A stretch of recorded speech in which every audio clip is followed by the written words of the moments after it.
Why did the Ottoman Empire, the mightiest power of its time, choose to tolerate religious minorities?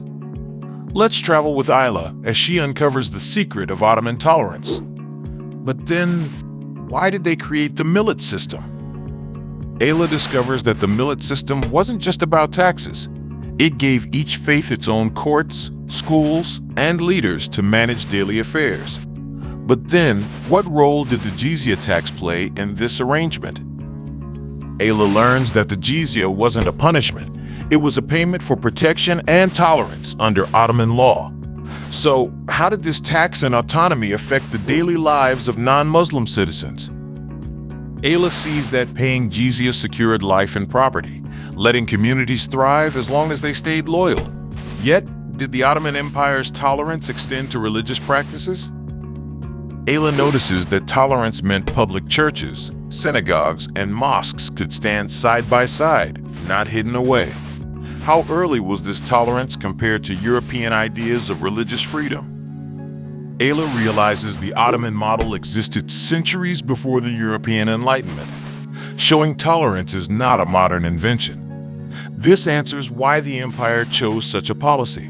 But then, why did the Ottoman Empire, the mightiest power of its time, choose to tolerate religious minorities? Ayla discovers that the jizya wasn't a crushing levy, but a moderate tax bought for protection. It secured safety for non-Muslims without crushing them. So, how did this moderate tax help the Ottoman Empire maintain stability and loyalty? Ayla sees that the jizya turned protection into a partnership. The state got reliable revenue, while communities pledged loyalty.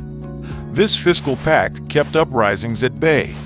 What administrative benefits did granting autonomy to each millet bring to the empire? Ayla sketches the empire as a big circle surrounded by smaller millet circles, each running its own courts and schools. This shared governance lightened the central bureaucracy.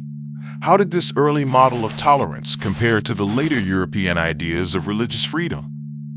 Ayla lines up two scrolls, one marked Ottoman, the other Europe. The Ottoman scroll shows a tolerant empire centuries before the Enlightenment, while Europe's appears much later.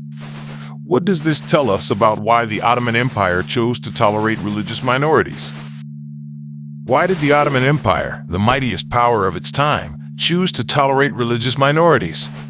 Because it paired a modest jizya with millet autonomy, courts and leaders, securing loyalty and peace. Ayla sees tolerance was pragmatic. That's the whole story, at a glance. Now, draw me the world.